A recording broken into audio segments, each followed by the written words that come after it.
Hello everyone, this is Nilesh Kumar Gupta and you are watching NG Physics classes. पिछले turn पे मैंने height of the tower and distance of transmission के बीच में relation develop करवाया था और हमारा जो रिलेशन आया था that was D is equal to √2HR और हमने वो एरिया भी निकाला था जहां तक सिग्नल को ट्रांसमिट किया जा सकता था। एरिया हमारा आया था 2πRH। फिर उसके बाद मैंने आपको उस पर बेस कुछ एक न्यूमेरिकल्स करवाए थे और उसके बाद प्रोपेगेशन ऑफ माइक्रोवेव्स आपको समझाया, राइट। आगे बढ़ते हैं। अब इसी कड़ी में हमारे सामने अगला क्वेश्चन है डिफाइन रिमोट सेंसिंग। क्या क्वेश्चन हमारे सामने? Define remote sensing. अब रिमोट सेंसिंग होती क्या है, ध्यान से सुनिएगा। रिमोट वर्ड जब भी बोला जाता है हमारे दिमाग में रिमोट कंट्रोल आ जाता है। सही बोल रहा हूं? रिमोट का मतलब होता है दूर। दूर रिमोट वर्ड जो होता है, रिमोट का मीनिंग होता है दूर। कंट्रोल आप जानते ही हो। एक्चुअली बचपन से रिमोट कंट्रोल तो तुम्हारे दिमाग में वही रिमोट कंट्रोल का एक इमेज आ जाता है। सही बोल रहा हूं ना? लेकिन रिमोट कंट्रोल का रिमोट वर्ड का मतलब होता है दूर। कंट्रोल करना आप जानते हैं, दूर से किसी चीज को कंट्रोल करने का जो प्रोसेस होता है उसे बोलते हैं रिमोट कंट्रोल। समझ में आ रही बात? तो जिस डिवाइस से आप करते हो ये काम, उसी को आपने रिमोट बना दिया। समझ में आ रही बात? वैसे रिमोट वर्ड का मतलब क्या होता है? दूर। क्लियर? जितनी भी फॉरेन कंट्रीज है they are the remote areas from Morena. Morena से काफी दूर है। रिमोट वर्ड कहीं भी यूज हो रहा है, इसका मतलब होता है दूर, राइट। फिलहाल यहाँ पर हमसे बात करवा रहे हैं रिमोट सेंसिंग। रिमोट सेंसिंग होता है क्या है भैया? रिमोट सेंसिंग एक प्रोसेस है। रिमोट सेंसिंग एक प्रोसेस है जिसमें हम अर्थ के सरफेस पे ऐसे एरियाज को स्टडी करते हैं जहां पर इंसान का पहुंचना लगभग नामुमकिन सा है। क्लियर है? बात समझ में आ रही है? रिमोट सेंसिंग एक ऐसी विधि है जिसके जरिए हम अर्थ के सरफेस पे ऐसे एरियाज को स्टडी करते हैं जहां पर इंसान का पहुंचना लगभग नामुमकिन सा है, मुश्किल सा है। अब तो मेरी बात समझ में आ रही है? अब वो करते कैसे हैं, इसके लिए हमें कुछ एक बातें ध्यान से सुननी होगी, ठीक है ना? तो look at the board everyone. ये मैंने यहां पर ये जो बनाया है ये अर्थ है। देख पा रहे हैं आप सभी लोग अर्थ को प्रॉपर तरीके से? किसी को कोई दिक्कत? तो क्या है ये? अर्थ। सुना है ये वेस्ट होता है, ये ईस्ट है, ये नॉर्थ है, ये साउथ है। नॉर्थ पोल और साउथ पोल, इन दोनों को जो लाइन मिला रही है उसको हम लोग बोलते हैं पोलर एक्सिस। क्या बोलते हैं? Polar axis. और कोई मुझे बता सकता है, ये ज्योग्राफी में आप लोगों ने पढ़ा होगा, इस लाइन को क्या बोलते हैं? इक्वेटर। क्या बोलते हैं? क्या बोलते हैं? इक्वेटर बोलते हैं। समझते हो आप लोग इस बात को? गौर से देखिएगा, ये जो माइक मेरे हाथ में है, इसका ये जो टॉप आप देख रहे हैं, दिखाई दे रहा है? इस टॉप को हम लोगों ने अर्थ मान लिया और इसके सरफेस पे आपको ये रिंग जैसी दिखाई दे रही है। क्लियर? इसी रिंग के बराबर से एक रिंग बनी हुई है यहाँ पर। क्लियर? तो ये रिंग इक्वेटोरियल प्लेन में ही बनी हुई है। जिस प्लेन में इक्वेटर बना हुआ है उसी में बनी हुई है। बोर्ड पे बनाऊंगा तो नजारा ऐसे ही होगा। ये बाद में कहिए, पहले बना तो लगता है। क्लियर? सही बोल रहा हूं? इसको बोलते हैं इक्वेटोरियल ऑर्बिट। कैसे है जरा हाथ से घुमा के बताओ। हाँ, इक्वेटोरियल ऑर्बिट ऐसे है। समझ गए मेरी बात को? क्लियर? ओके। ये इक्वेटोरियल ऑर्बिट इक्वेटोरियल प्लेन में होता है। एग्री करते हैं इस बात से? अब मैं एक और ऑर्बिट बना रहा हूं बोर्ड पे, आप अपने कॉमन सेंस से बता देना। क्या लगता है ये कौन सा ऑर्बिट है? ये ऑर्बिट, जैसे ये नॉर्थ पोल है और नीचे की तरफ साउथ पोल है, तो ये ऑर्बिट इस टाइप का है। समझ गए आप मेरी बात को? किस टाइप का है? हाथ से घुमा के बताओ। शाबाश। अगर आप ये बात समझ गए तो गौर से सुनिएगा। इक्वेटोरियल ऑर्बिट और पोलर ऑर्बिट दोनों दिखाई दे रहे हैं आपको? कितने डिग्री का एंगल? समझ गए? इक्वेटोरियल ऑर्बिट ऐसे है, इक्वेटोरियल प्लेन में। पोलर ऑर्बिट ऐसे है, पोलर प्लेन में। तो कितने डिग्री का एंगल हो गया? समझ में आ रही बात? किसी ने पूछ लिया इक्वेटोरियल ऑर्बिट और पोलर ऑर्बिट के बीच कितने डिग्री का एंगल होता है, तो आप लोग बता पाएंगे? 90 डिग्री। Very good. आगे बढ़ते हैं। अगर आपको मेरी ये बात समझ में आ गई है तो आगे की बात करता हूं, ध्यान से सुनेंगे सभी लोग।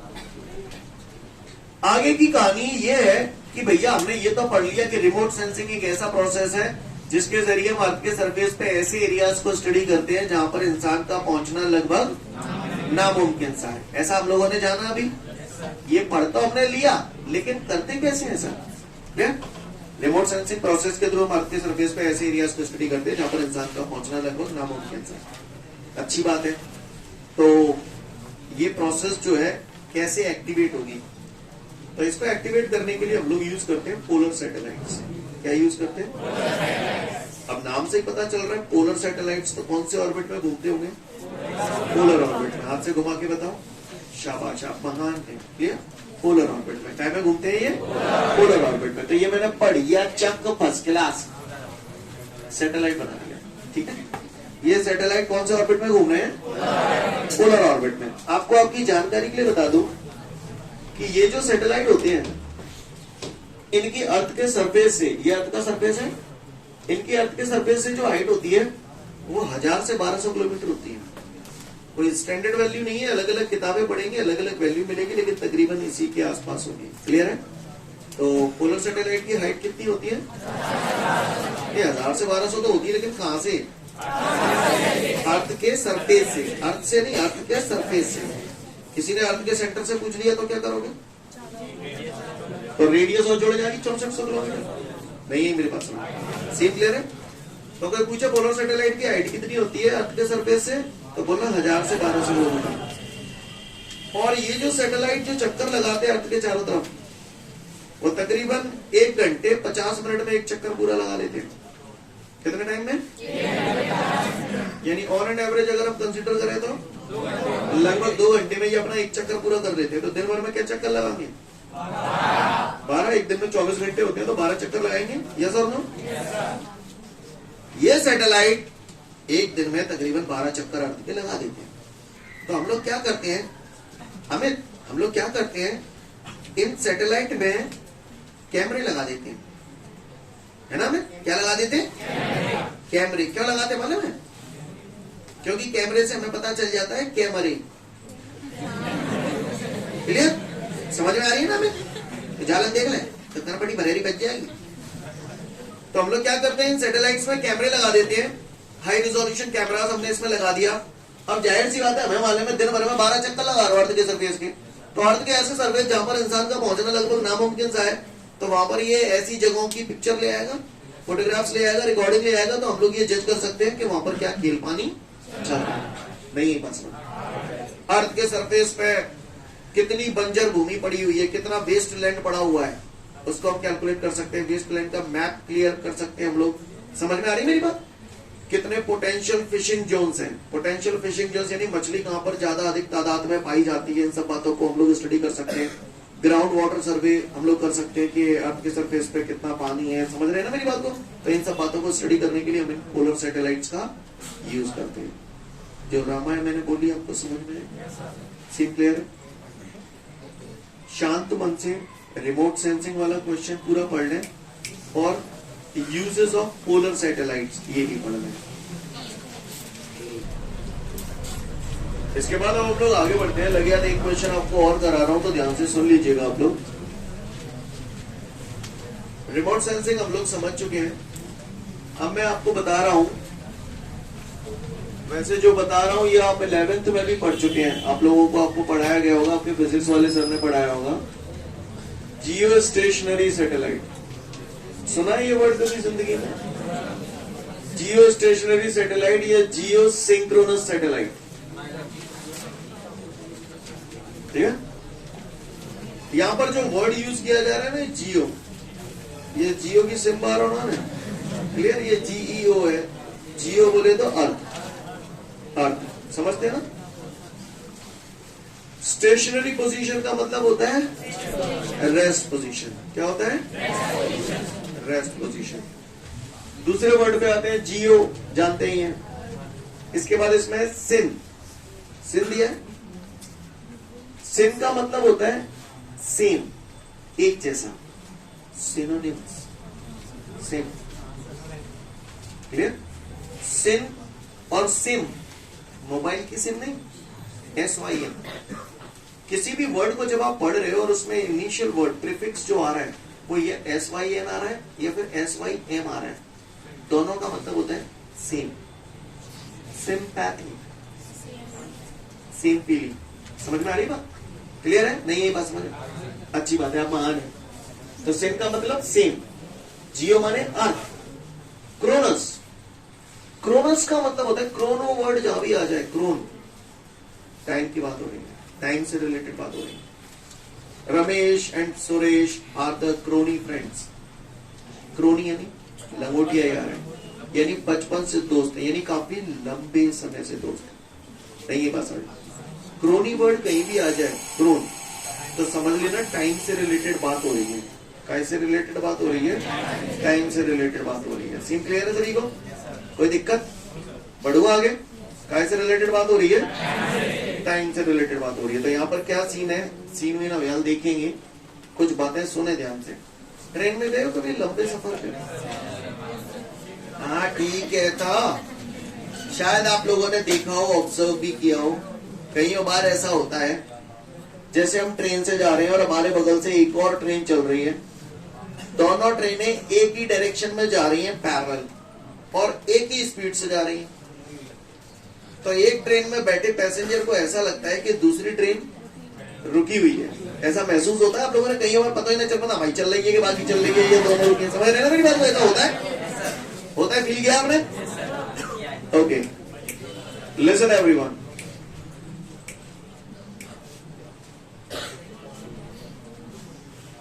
है ना खान साहब? इधर जियो स्टेशनरी सैटेलाइट वो सैटेलाइट होते हैं जो अर्थ के रिस्पेक्ट में स्टेशनरी पोजीशन में अपीयर होते हैं, रेस्ट पोजीशन में अपीयर होते हैं। दो satellite which appears to be stationary with respect to the earth is called geostationary satellite. जैसे जब एक ट्रेन में बैठे पैसेंजर को ऐसा लगता है कि दूसरी ट्रेन रुकी हुई है ना? तो वहां पर क्या हो रहा है? एक ट्रेन में बैठे पैसेंजर को with respect to other train ऐसा लग रहा है कि वो ट्रेन रुकी हुई है, स्टेशनरी पोजीशन में। सेम प्रोसेस यहाँ पर।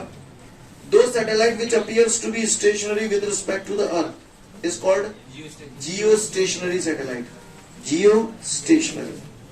अब मेरी बात ध्यान से सुनना, एक ट्रेन में बैठे पैसेंजर को दूसरी ट्रेन रुकी हुई लग रही है, तो इसका मतलब ये हुआ कि दोनों ट्रेनें सेम स्पीड से चल रही हैं।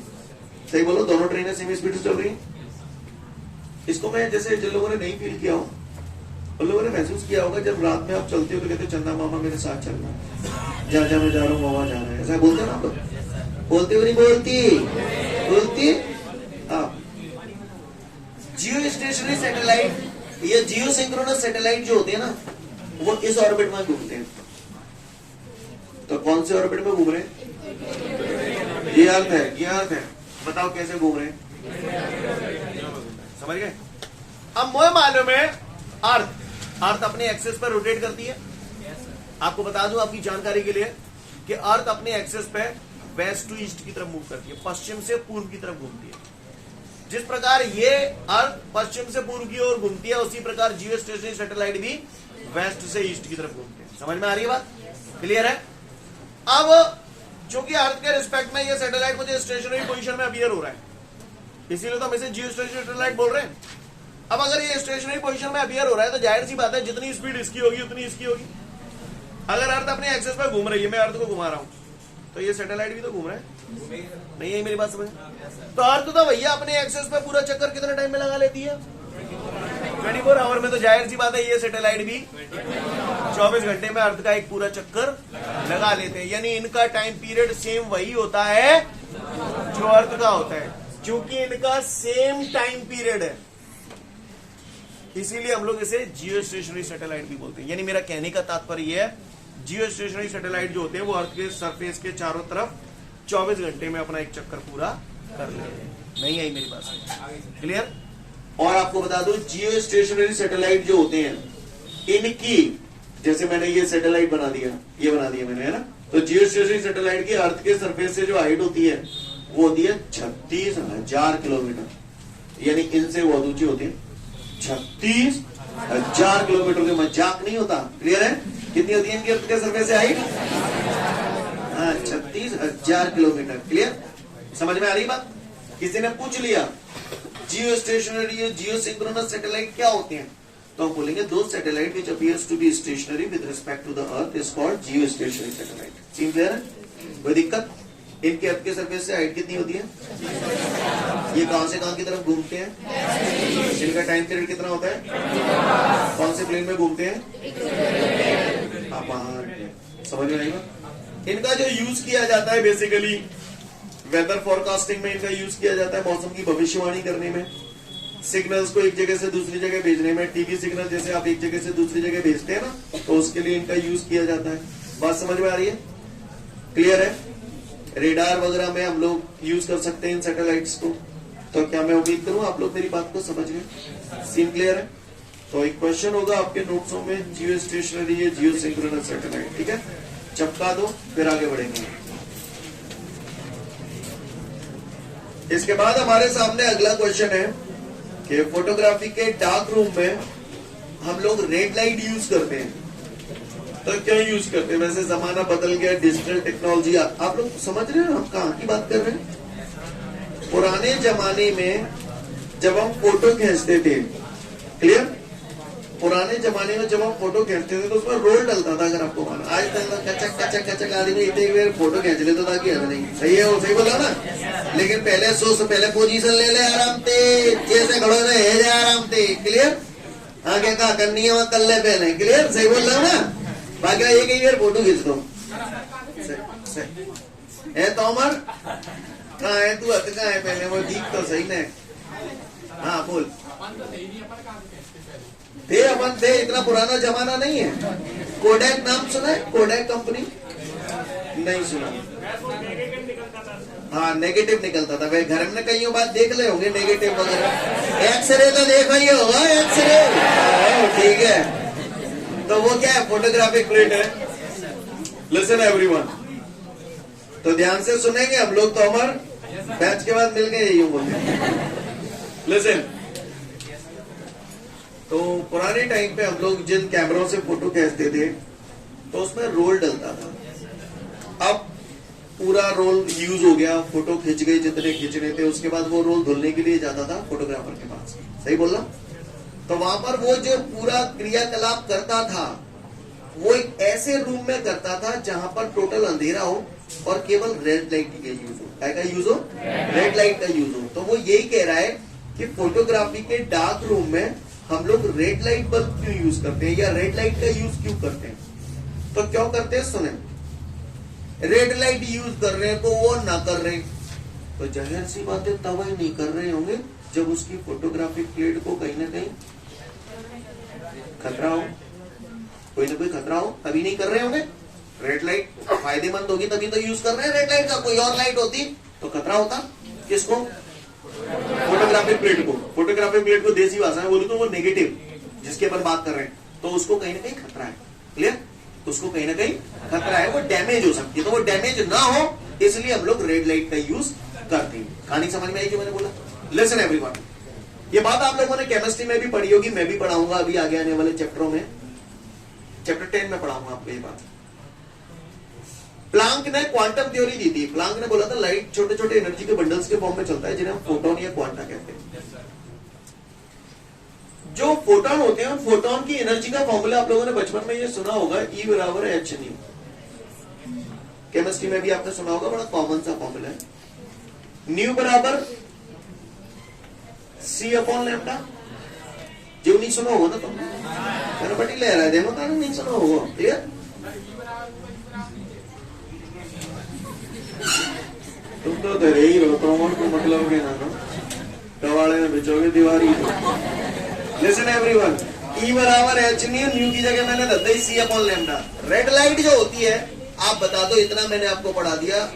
रेड लाइट की वेवलेंथ इतने तो जानते हो। तो सुने भैया, फोटोग्राफी के डार्क रूम में हम लोग रेड लाइट यूज करते हैं, क्यों? उसका कारण क्या है भैया? रेड लाइट इसलिए यूज करते हैं, पहले सुनो, फोटोग्राफिक प्लेट को खतरा कैसे है? अदर लाइट से। क्योंकि अदर लाइट जब उस पर गिरेगी तो वो डैमेज हो सकती है। अदर लाइट की एनर्जी अगर जरूरत से ज्यादा हो गई तो वो फोटोग्राफिक प्लेट डैमेज हो सकती है। तो मैं क्या चाहूंगा कि फोटोग्राफिक प्लेट पर जो लाइट डाली जाए उसकी एनर्जी कम हो। एनर्जी कम से कम कब होगी? जब वेवलेंथ ज्यादा होगी। और वेवलेंथ ज्यादा कौन से कलर की होती है? कहानी समझ में आई? अब मैं वापस सिस्टमैटिकली चलता हूं, ध्यान से सुनेंगे सब लोग। उसका क्वेश्चन है, फोटोग्राफी के डार्क रूम में हम लोग रेड लाइट बल्ब क्यों यूज करते हैं या रेड लाइट का इस्तेमाल क्यों करते हैं? तो भैया सुने, फोटोग्राफी के डार्क रूम में हम लोग रेड लाइट का इस्तेमाल इसलिए करते हैं क्योंकि रेड कलर के जो फोटॉन्स होते हैं या रेड कलर की जो लाइट होती है उसकी वेवलेंथ बहुत ज्यादा होती है। उसकी वेवलेंथ बहुत ज्यादा होती है, इसलिए रेड कलर के फोटोन की एनर्जी बहुत कम होगी, और उसके फोटोन की एनर्जी चूंकि बहुत कम होगी तो जब वो फोटोग्राफिक प्लेट पे गिरेगी तो उसको इफेक्ट नहीं करेगी। कहानी समझ में आई? सीन क्लियर है सभी को? तो फोटोग्राफी के डार्क रूम में रेड लाइट बल्ब क्यों यूज कर रहे हैं, समझ में आ रही है बात? क्योंकि रेड कलर की वेवलेंथ सबसे ज्यादा होती है, इसलिए रेड कलर के फोटोन की एनर्जी सबसे कम होती है, इस वजह से वो फोटोग्राफिक प्लेट को इफेक्ट नहीं करते। कहानी समझ में आई आपको मेरी? पढ़ लो फिर आगे की बात करूंगा। आगे बढ़ते हैं। इसके बाद हमारे सामने अगला क्वेश्चन है, name the radiation which is used in for.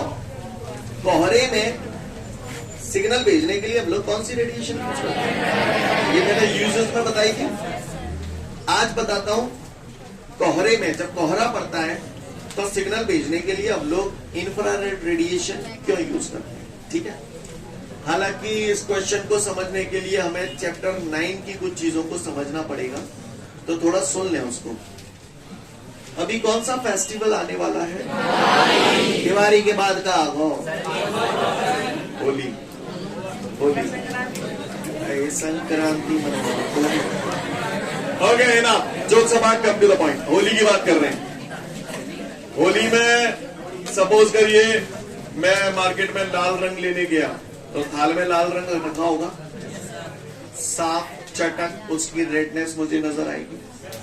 लेकिन अगर उसी लाल रंग को मैं हवा में उछाल दूं, उसी लाल रंग को हवा में उछाल दूं तो वो और ज्यादा गहरा हो जाएगा, धुंधला पड़ जाएगा। इसको बोलते हैं स्कैटरिंग। इसका मतलब रेड गुलाल जो था जिसको मैंने हवा में उछाल दिया तो वो चारों तरफ बिखर गया। स्कैटरिंग वर्ड का मतलब ही होता है बिखर जाना। क्या मतलब होता है? और कोई चीज अगर जरूरत से ज्यादा बिखर जाएगी तो धुंधली पड़ जाएगी, और धुंधलापन जरूरत से ज्यादा आ गया तो दूर से दिखाई देगा या नहीं देगा? जो बोला समझ में आया? साइंटिस्ट थे रेले। कौन? हाँ, साइंटिस्ट थे रेले।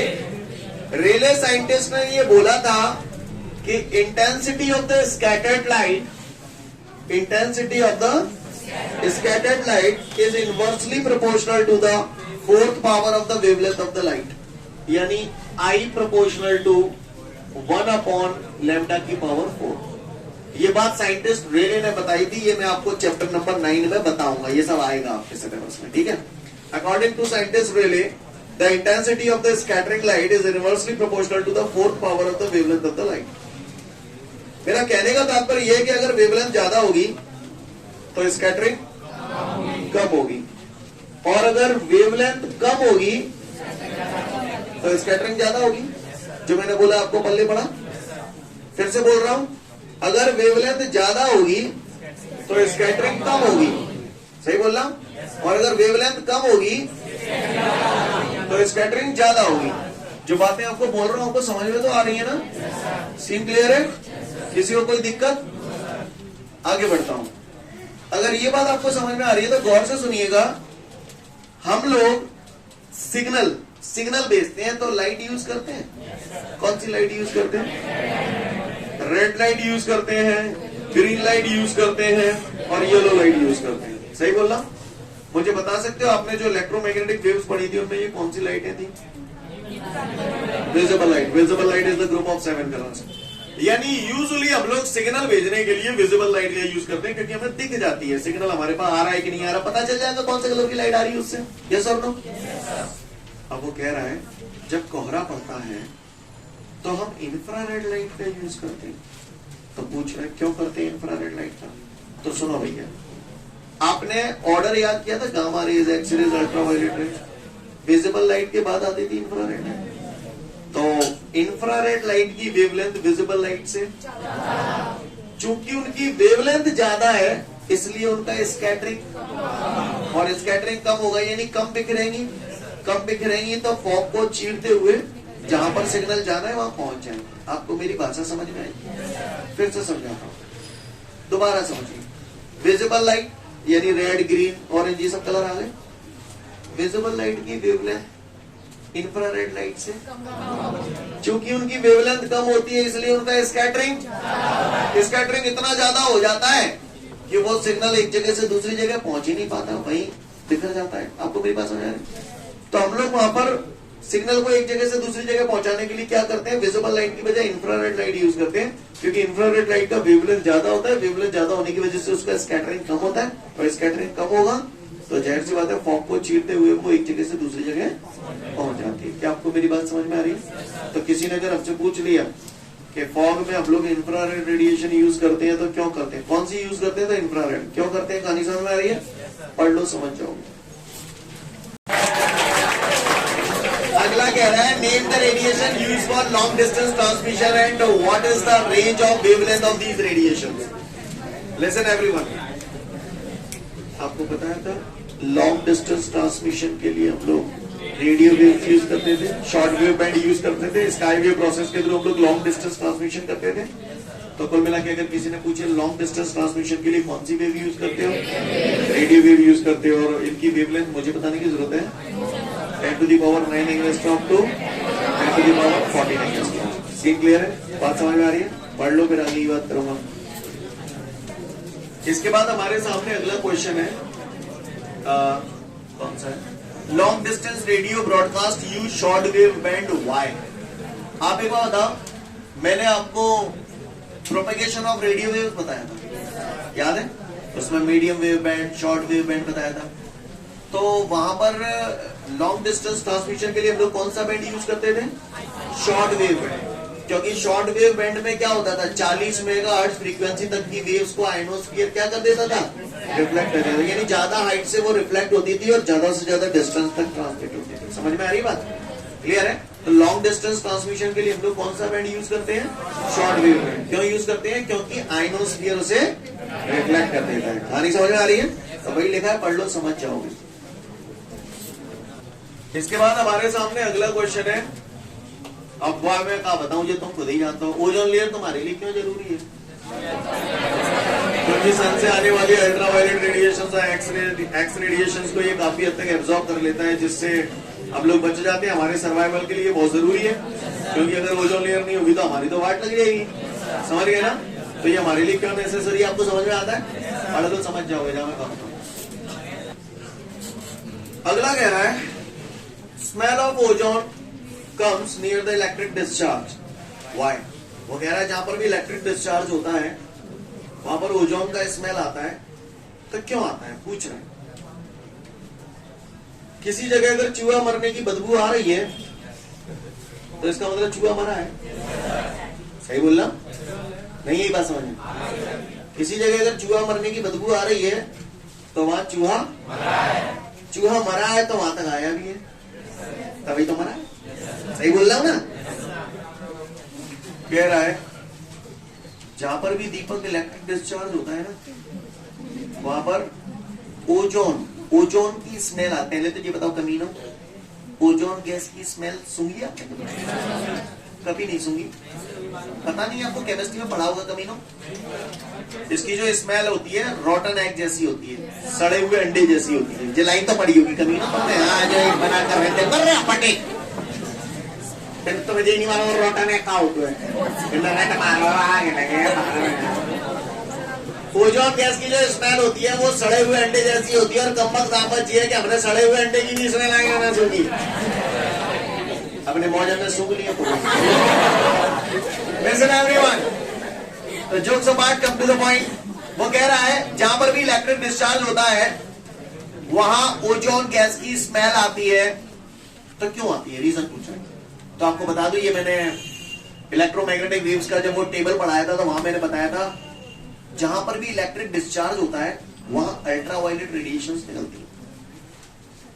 और अल्ट्रावायलेट रेडिएशंस में आपने पढ़ा है कि भैया इनकी प्रेजेंस में केमिकल रिएक्शन बड़ी फास्ट होती है ना? केमिकल रिएक्शंस को एक्साइट करने के लिए अल्ट्रावायलेट रेडिएशन होती है। तो क्या होता है, जहां पर भी इलेक्ट्रिक डिस्चार्ज होता है, अभी हमारे चारों तरफ ऑक्सीजन है या नहीं है? तो जहां पर भी इलेक्ट्रिक डिस्चार्ज होता है वहां क्या होता है, अल्ट्रावायलेट रेडिएशंस प्रोड्यूस होती है। अब अल्ट्रावायलेट रेडिएशन जैसे ही प्रोड्यूस होंगी तो वहां पर तुरंत जो ऑक्सीजन होगा वो ऑक्सीजन आपस में मिलके ओजोन बना देते हैं और ओजोन बन जाता है, इस वजह से स्मेल आती है। नहीं है मेरी बात समझ? यानी मेरा कहने का तात्पर्य है कि जहां पर भी इलेक्ट्रिक डिस्चार्ज होता है वो अल्ट्रावायलेट रेडिएशंस निकलती हैं और वो अल्ट्रावायलेट रेडिएशंस एटमॉस्फेयर का ऑक्सीजन का O2 का O से रिएक्शन करके O3 बना देते हैं, ओजोन गैस बना देते हैं। ओजोन गैस बनेगी तो जाहिर सी बात है स्मेल आएगी। नहीं है मेरी बात समझ? सीन क्लियर है? पढ़ लो समझ जाओगे। इसके बाद हमारे सामने अगला क्वेश्चन बोल रहा है light waves can travel in the vacuum but sound waves can not, why? Scene clear है? इसको समझने की कोशिश करते हैं हम लोग। पहले ध्यान से सुनो, लिसन एवरीवन। वेव दो टाइप की होती हैं, वेव्स दो टाइप की होती हैं। एक होती है इलेक्ट्रोमैग्नेटिक वेव्स और एक होती है मैकेनिकल वेव्स। क्या? हाँ, एक होती है इलेक्ट्रोमैग्नेटिक वेव और एक होती है मैकेनिकल वेव्स। ये 11th में पढ़ाया जाता है आपको, है ना? इलेक्ट्रोमैग्नेटिक वेव वो वेव होती है जिनके लिए मीडियम की रिक्वायरमेंट नहीं होती, इनके लिए मीडियम की रिक्वायरमेंट नहीं होती, ये वैक्यूम में से पास हो जाती है। क्लियर? इसके कॉम्परेटिवली जो मैकेनिकल वेव होती हैं उनके लिए मीडियम की रिक्वायरमेंट होती है, ये वैक्यूम में से पास नहीं हो पाती। ये बात आपको पहले से पता होनी चाहिए। क्लियर? ये बात आप लोगों ने 11th में पढ़ी थी। क्लियर? इलेक्ट्रोमैग्नेटिक वेव जो होती हैं उन्हें एक जगह से दूसरी जगह जाने के लिए मीडियम की रिक्वायरमेंट नहीं होती, वैक्यूम से भी पास हो जाती है, लेकिन ये नहीं। अब वो मुझसे कह रहा है, यहां पर हमसे बात हो रही है, आप ही बताना इस सवाल का जवाब, ठीक है? यहां पर मुझसे बात हो रही है कि लाइट वेव्स जो होती हैं वो वैक्यूम में से पास हो जाती हैं, लेकिन साउंड वेव्स नहीं होती। तो क्यों नहीं होती? क्योंकि लाइट वेव जो होती है वो इलेक्ट्रोमैग्नेटिक वेव है, लाइट वेव जो है वो इलेक्ट्रोमैग्नेटिक वेव है, इस वजह से उन्हें मीडियम की रिक्वायरमेंट नहीं होती, वो वैक्यूम में से पास हो जाती है। फिर साउंड वेव क्यों नहीं होती? क्योंकि वो मैकेनिकल वेव है और इन्हें एक जगह से दूसरी जगह जाने के लिए मीडियम की रिक्वायरमेंट होती है, इस वजह से वो वैक्यूम में से पास। क्या आपको मेरी रामायण समझ में आई? पढ़ लो फिर आगे बढ़े। इसके बाद हमारे सामने अगला क्वेश्चन आ रहा है कि भैया लॉन्ग डिस्टेंस टीवी ट्रांसमिशन हमें करना है तो हम लोग आर्टिफिशियल सैटेलाइट्स का यूज क्यों करते हैं, है ना? आर्टिफिशियल सैटेलाइट्स का यूज क्यों करते हैं अगर हमें लॉन्ग डिस्टेंस टीवी ट्रांसमिशन करना है? गौर से देखिएगा, ये अर्थ का सरफेस है, ये ट्रांसमिटिंग एंटीना, ये रिसीविंग एंटीना, ये आपका कौन है? एटमॉस्फेयर है और ये आपके सूर्य भगवान। सही जा रहा हूं मैं? मुझे टीवी सिग्नल एक जगह से दूसरी जगह पहुंचाना है, तो आपको बता दो टीवी सिग्नल की फ्रीक्वेंसी रेंज कितनी होती है? 100 मेगाहर्ट्ज से 200 मेगाहर्ट्ज। और मुझे मालूम है, मैंने प्रोपगेशन ऑफ रेडियो वेव पढ़ा था, रेडियो वेव 40 मेगाहर्ट्ज से ज्यादा फ्रीक्वेंसी की वेव्स को आइनोस्फीयर रिफ्लेक्ट नहीं कर सकता, वो तो स्पेस में चली जाती है। सही बोल रहा हूं? आइनोस्फीयर की औकात होती है यहां से 40 मेगाहर्ट्ज तक के सिग्नल को तो ये रिफ्लेक्ट कर देगा, लेकिन उससे कितने वाले? ज्यादा से ज्यादा 40 मेगाहर्ट्ज वाले, उससे ज्यादा नहीं कर पाएगा ये। अब टीवी सिग्नल तो 100 मेगाहर्ट्ज से 200 मेगाहर्ट्ज में जाते हैं, तो वो सीधे लपक के पार रह जाएंगे, आइनोस्फीयर रिफ्लेक्ट ही नहीं कर पाएगा उनको। यहाँ पे हमने लगा दिया सैटेलाइट और सैटेलाइट से रीब्रॉडकास्ट कर देगा। नहीं है मेरी बात? सीन क्लियर है? कोई दिक्कत? तो सैटेलाइट क्यों यूज किए जा रहे हैं, समझ में आ रही है बात? सैटेलाइट इसलिए यूज किए जा रहे हैं क्योंकि आइनोस्फीयर इन सिग्नल्स को रिफ्लेक्ट नहीं कर पाता। I hope you understand. पढ़ लो, समझ जाओगे। ठीक है, तो इसी के साथ ये चैप्टर हमारा यही खत्म होता है। आज के लिए पर्याप्त है। Thank you everyone, have a great day to all of you guys. जय हिंद।